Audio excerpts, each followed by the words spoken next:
চেয়ে শতগুণ বেশি ভিড় হওয়া। জুমার নামাজে আর কি ভিড় হয়, এর চেয়ে বেশি ভিড় হওয়া উচিত ছিল 3 ওয়াক্ত নামাজে, ফজর, মাগরিব, আসর, ফজর, মাগরিব, আসর।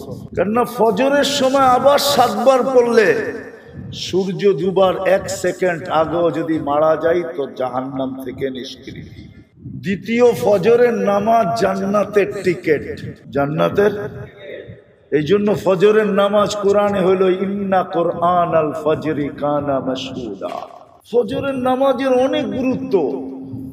এই জন্য আল্লাহ রসুল বলছে উম্মত যদি জানতো ফজরে কি রাখা আছে তো হামাগুড়ি দিয়ে আসতো, লা আতাউহু হাবওয়ান, হামাগুড়ি দিয়ে আসতো ফজরে। ও যদি জানতো ফজরে কি রাখা আছে। আর ফজরে হাদিস মনে উঠলো এই জন্য বলতেছি, একদল ফেরেশতা জমিনে আছরে আসে, ফজরের সময় আকাশে চলে যায়, আর একদল ফজরে আসে আসরে চলে যায়। চলে যাওয়ার পরে আল্লাহ জানা সত্য জিজ্ঞাসা করে, কাইফা ওয়াজাদতুম ইবাদি ইযা আতাইতুম, তোমরা জমিনে যখন গেলে তো আমার বান্দাদেরকে কি অবস্থায় পাইলে? তো ফেরেশতারা বলে, যায় দেখছি সব নামাজে রত, সব নামাজে। কাইফা তারাকতুম ইবাদি ইযা তারাকতুম, যখন ছেড়া আসলা তখন কেমন পেলা? তখনও দেখলাম নামাজে। আল্লাহ জানেন। যেমন উদাহরণ দিলে, আপনার কলিজার টুকরা সন্তান ঘরের থেকে বাহির হইলেন, মহল্লায় দেখলেন বৈশা আড্ডা দিতেছে, যায়া চোখ দুটা বড় করলেন, ওইখান থেকে বাইগা চলে গেলেন। চোখ দুটা বড় করলেন, আপনি চোখ বড় করে আগে গেলেন, ও পিছের থেকে চলে গেল। 2-3 ঘন্টা পরে ভাবলো বাবা এখান দিয়ে মনে আর আসবে না, আসলে তো 3 ঘন্টার ভিতরে আয়সা পড়তো।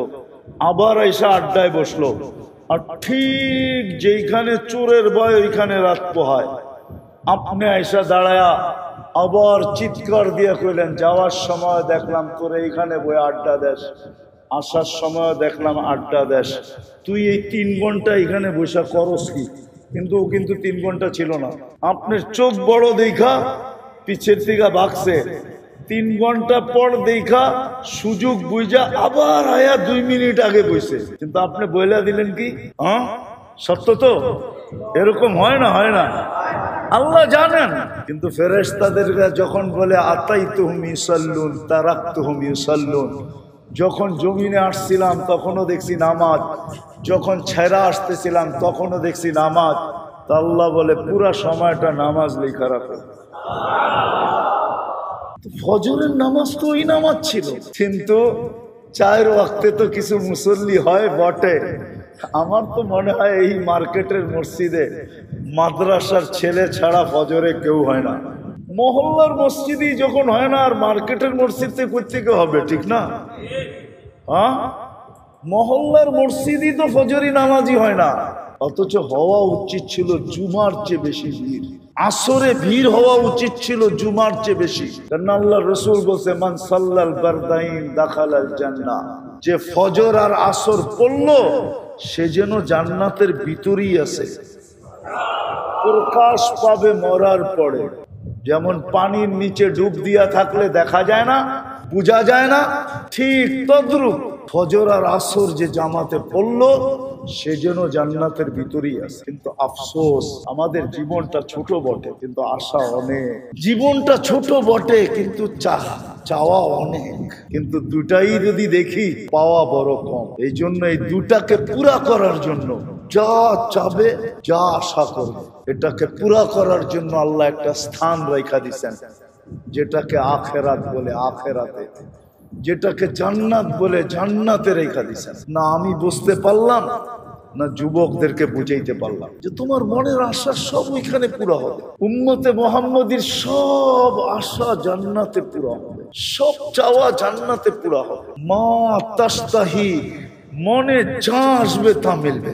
এখন যুবকরা যদি বলে করে যে জান্নাতে সব মিলবে, বুঝলাম জান্নাত এত উত্তম জায়গা, ওইখানে কি এগুলোও পাওয়া যাবে? যেমন মনে করেন গান, ওইখানে কি গানও পাওয়া যাবে নাকি? আমরা তো গান খুব খারাপ মনে করি, ঠিক না? খারাপ মনে করেন না? না, জান্নাতে গানও পাওয়া যাবে। দুনিয়ার মতো এরকম পচা গান না, ওইখানের গান বড় উত্তম গান হবে। হ্যাঁ, ওইখানের গান দিয়া দুনিয়ার গান তো 4 মিনিটের বেশি নাই। 4 মিনিটের বেশি, 4 মিনিটের বেশি কোনো গান আছে? বলু করা আছে রে? থাকতে পারে, ওটা আ উ করে না, এই করতে করতে একটু লম্বা হয়। আসল গান 4 মিনিটের, চাই যেই গান, চাই কারো গানই 4 মিনিটের বেশি নাই, কারো গানই 4 মিনিটের বেশি নাই। জান্নাতের গান হবে 40 বৎসর, তারপরও মন বলবে না। দুনিয়াতে গান শোনা যায় আর যুবকরা খালি স্ক্রিনে টাচ করে চুমা লওয়া যায়। ওরা গান শোনে, শুনতে শুনতে যখন মাথা নষ্ট হয়ে যায়, হায় কে গাইলো আর কি গাইলো আর কি অবস্থায় গাইলো, তো মাঝে মাঝে মাথা নষ্ট হয়, তো স্ক্রিনে টাচ করে চুমা দেয়। মসজিদ দিকে কি জিগান এনে আছে কিছু চেহারা, রাগ হয়ে গেল মনে হয়, জিগান সত্য না, স্ক্রিনে টাচ করে চুমা দেয়। জান্নাতে এরকম না, যে গাইবে তোমার সামনে ও তোমার হয়ে যাবে। 40 বছর পরে বলবে খালি গান শুনবি আর কোনো কাহিনী নাই, চল কামরায় তোরে কাহিনী দেখাই। কারণ আল্লাহ তোমার জন্য বানাইছেন, যে তোমাকে গান শোনাবে ও তোমার, ওকে তোমার আর কারো না। এইখানে খালি স্কিন দইরা চুমা দেওয়ান যায় আর কিচ্ছু করন যায় না। গান দেখতেই তো আছে স্ক্রিনের ভিতরে, ঠিক না? হ্যাঁ, ও কই ও কই, ঠিক না? বেশি বিরক্ত করলে কেস লাগায় দিব, ঠিক না? জান্নাতে এরকম না, যে গাবে তোমার সামনে ও তোমার, যে নাচবে তোমার সামনে ও তোমার। আরে এটা তো বহুত বড় কথা, যার চোখে তোমার চোখ লাগবে ও তোমার। খালি তুমি চোখ দিয়ে দেখছো, তোমার চোখে চোখ পড়ছে, বাস তোমার। আল্লাহ বানায় রাখছেন। আমাদের নবীজি চোখে দেখা ঈশা বলছে, এই জন্য আমিও বলি যে আমি চোখে দেখা আপনাদেরকে বলতেছি, নবীজি চোখে দেখা ঈশা বলছে। আল্লাহ হাঁটু পর্যন্ত বানাইছেন মুস্ক দিয়া, কমর পর্যন্ত বানাইছেন আম্বার দিয়া, কাঁধ পর্যন্ত বানাইছেন জাফরান দিয়া, উপরের চেহারাটা বানাইছেন হোয়াইট কাফুর দিয়া। 120 ফিট লম্বা হবে, চুল দিয়ে 120 ফিট হবে।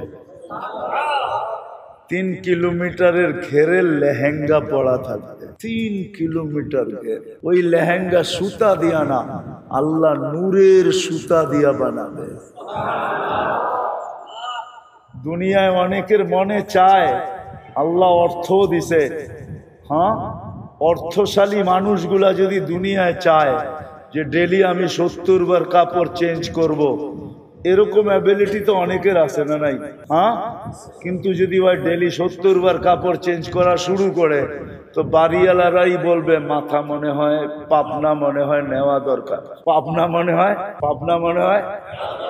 নাইলে 24 ঘন্টায় 25 ঘন্টাও যদি হয় তাহলে 50 ঘন্টা, 24 ঘন্টায় 70 বার কাপড় চেঞ্জ করলে কয় মিনিট পর পর একবার চেঞ্জ করতে হইব দেখেন। নয় যদি এই কয় মিনিট পর পর একবার কাপড় চেঞ্জ করে, ও যদি বলে আমাকে আল্লাহ অ্যাবিলিটি দিছে, অসুবিধা কি, আমি চেঞ্জ করব, কিন্তু এই যুক্তি গড়ালারা মানব না। গড়ালারা বলবো পাবনা মনে হয় চুপে চাপে নিয়ে গেলে ভালো হয়। পয়লা তো নেওয়া যাবে না, গাড়িতে উঠায়া কোনো মতে এদিক ওদিক ঘুরাইয়া এনায়েতপুর নিয়ে ফালানো যায় কিনা দেখ, পাবনা নিয়ে ঢুকানো যায় কিনা দেখ, নাহলে 70 বার কাপড় চেঞ্জ করবে কেন? কিন্তু জান্নাতে কয়বার চেঞ্জ করবে? কয়বার? ডেলি 70 বার কাপড় চেঞ্জ করবে। জান্নাতে কোনো ওয়াশিং মেশিন নাই যে দুইয়া আবার ইস্তারি করে পড়বেন, ওয়াশিং মেশিন জান্নাতে নাই। জান্নাতে কোনো ধোয়ার সিস্টেম নাই। জান্নাতে পুরান কাপড় রাখার কোনো আলমারি নেই। এটা চিন্তা করেন না আপনি, যে আপনি যেটি পড়বেন এটি আলমারি পড়বেন নিজের। আমাদের বাড়ির মতো মাঝে মাঝে মনে চায় নিজের বাড়ি নিজে আগুন দেই, কেননা পুরা যেই আলমারি খুলি ওটার মধ্যে পুরান কাপড়, পুরান কাপড় দিয়ে আলমারি ভরা। এর চেয়ে বড় বোকামি আর কিছু আছে নাকি?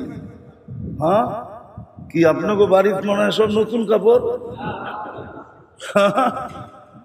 পুরান কাপড় দিয়ে তো আলমারি ভরা, ঠিক না? কি বলেন? পুরান কাপড়গুলা বাড়ি করে দিলে এতগুলো আলমারির দরকার আছে নাকি? আর এতগুলা টাকার গণারও দরকার আছে? জান্নাতে কোনো পুরান আলমারি, কাপড় রাখার আলমারি নেই,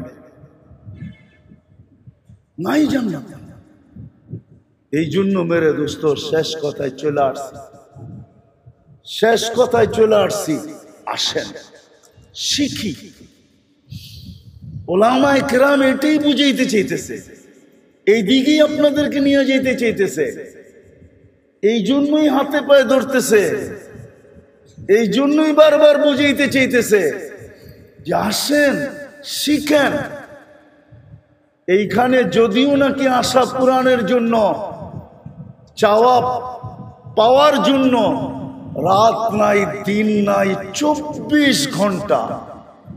এমনকি যে আল্লাহ শতবার আমাকে পছন্দ করা উম্মতে মুহাম্মদী বানাইল, শতবার পছন্দের পরে ওই আল্লাহ ডাকে, তারপরে পর্যন্ত আসে না। ওই জান্নাত দেওয়ার জন্য ডাকে, ওই রাজত্ব দেওয়ার জন্য ডাকে। 5 বেলার ডাক কেন? নিয়ে আসেন এখানে মক্তবের ছেলে। 3 নম্বর হাদিস আপনাকে শুনায়া দিবে যদি জিজ্ঞাসা করেন এদেরকে। 3 নম্বর হাদিস মক্তবের, মিফতাহুল জান্নাতি আস-সালাহ।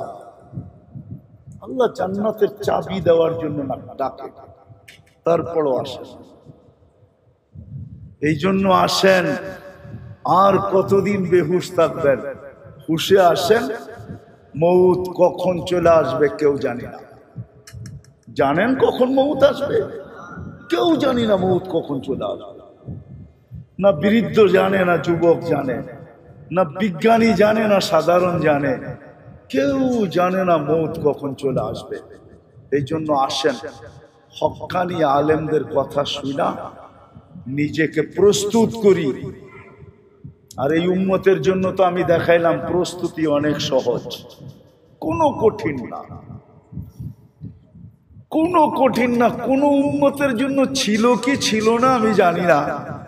যদি মনের থেকে এই উম্মত 7 বার জান্নাত চায়, আল্লাহুম্মা আসআলুকাল জান্নাহ, তো 8ম বার জান্নাত বলে আল্লাহ একে আমারে দিয়া দেন না, তখন জান্নাত আপনাকে চাইতে শুরু করে।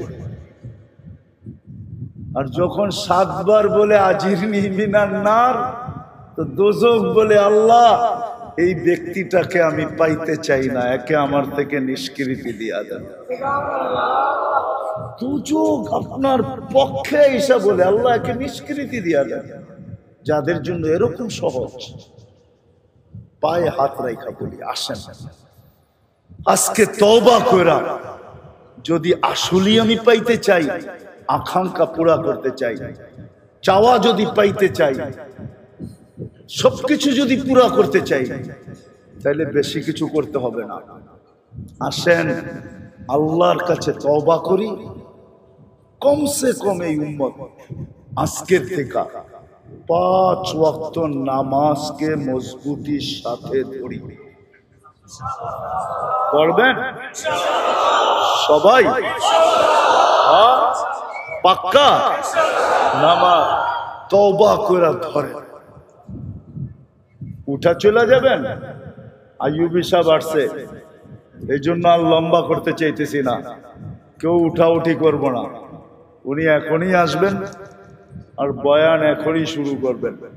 ওনার বয়ান শুনবো, তারপরে যাব ইনশাআল্লাহ। সত্য তো?